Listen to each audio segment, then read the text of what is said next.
I'm sorry it took me so long to update. Nobody in the hospital had a charger that matched my phone, and in her condition, I didn't want to leave Christy alone. The doctors say that the long time in the heat basically boiled her skin, and some of her muscles, and maybe even her brain is affected too. They say that she'll survive, but they're still not sure whether Chrissy will need a skin transplant. I was nearly 8 hours alone in that windowless room. The smell got worse by the minute, and at some point the dark toilet water began to bubble. I thought that one of those things would jump out and kill me. Instead, only a hand came out, an adult-sized hand with slimy black skin. It was the first time that I saw their skin so close up. It was really perfectly smooth, like a black piece of polished metal covered in massage oil. Only it didn't smell like massage oil. The smell that came from the toilet was clearly mud and excrement. The arm pushed out of the toilet, the hand touched the rim. I thought that the rest of the body would press out of the toilet any minute and was getting ready to defend myself. My shoes were the hardest object I could find. Instead, the arm straightened and stood up in the middle of the bowl, the fingers on the hand spread out wide the way a person would show the number 5. Then, the hand slowly circled from side to side for about 10 seconds, and a loud gulping sound disappeared back in the toilet. I stood for about 10 minutes, sweating and with my heart beating to my throat, in front of that toilet. 10 minutes, then loud steps in the corridor. A male voice screamed, "They're here!" and shots started. It must have been at least 2 machine guns firing. Between the volleys I heard the men shouting for backup. I cowered to the right of the door until it stopped.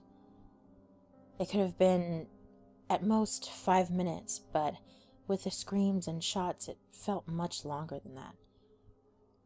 At the end, there were at least 40 small dents in the metal door.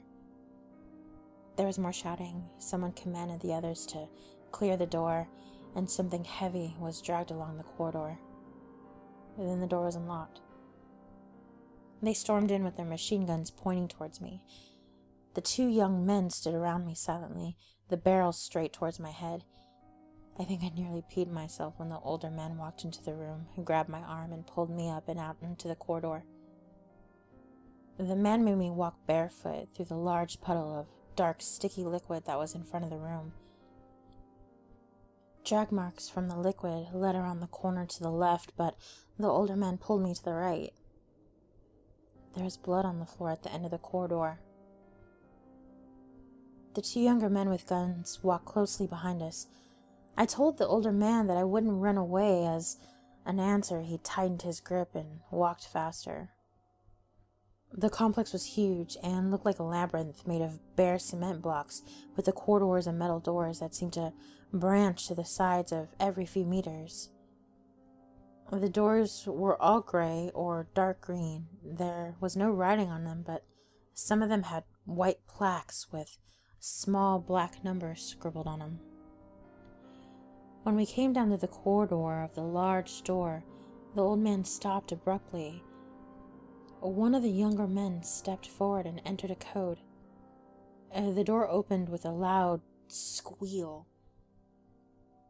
The outside world was pitch black. Dark sky. Rain.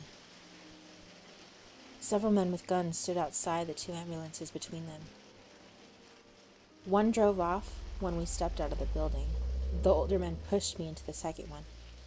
A paramedic helped me inside, and then the door was pushed shut from the outside. On the stretcher was a person, covered in a blue plastic sheet, and with a wet, white mask on. I recognized the ring on her finger. It was Christy. The paramedic sat with us in the back while the ambulance began to drive, but when I asked him questions, he only shook his head. He pointed to the driver, dressed in all black. After about 10 minutes, the car stopped. The driver got out without a word, and a young woman in a paramedic uniform sat down in his seat instead. She turned around. "You all right?" she asked.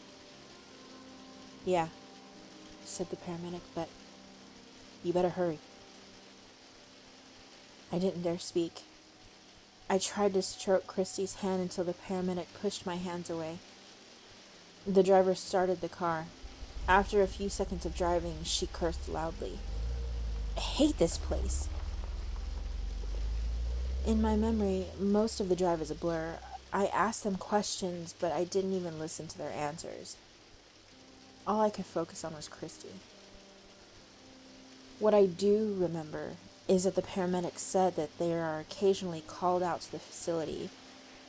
They think the facility is owned by the military, but the driver is never allowed onto the grounds, and the paramedic in the back can't see much through the small windows.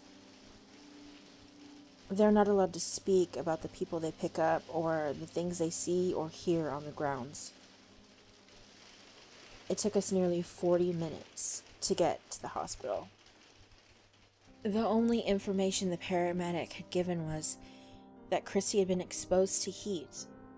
The doctor told me that she must have been in a dry sauna for at least 5 hours. They rolled her straight to the OR. I stayed all of yesterday and today with Christy. I just didn't dare leave her side. During the night, I blocked the bathroom door with a chair, but one of the nurses must have taken it away while I was asleep. Still, I think we're okay now. The water in the toilet is clear. I check every few minutes.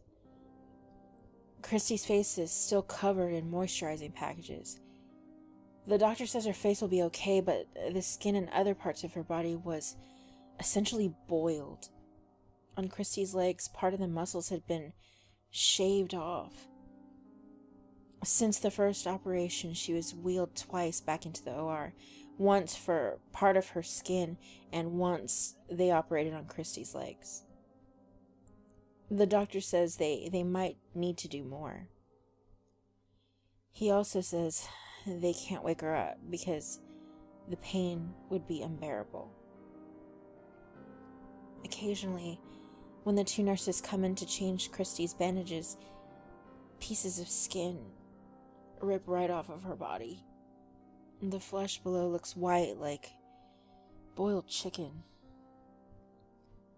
One of the nurses finally got a phone charger somewhere from a kid in the other end of the ward. I called Christy's parents first, and only then listened to my mailbox messages. Most were from concerned friends that saw our street under lockdown, and then a few from neighbors that wanted to warn us that there was a gas leak on our street and that we weren't allowed to come home. And then there was one message. He sounded like an older man from the facility, a stiff, emotionless tone. He didn't introduce himself. He said that they have paid a hotel room for us. No explanations, no apologies, or sympathies for Christy's condition. He just said that we wouldn't be able to enter our home for the next weeks or months.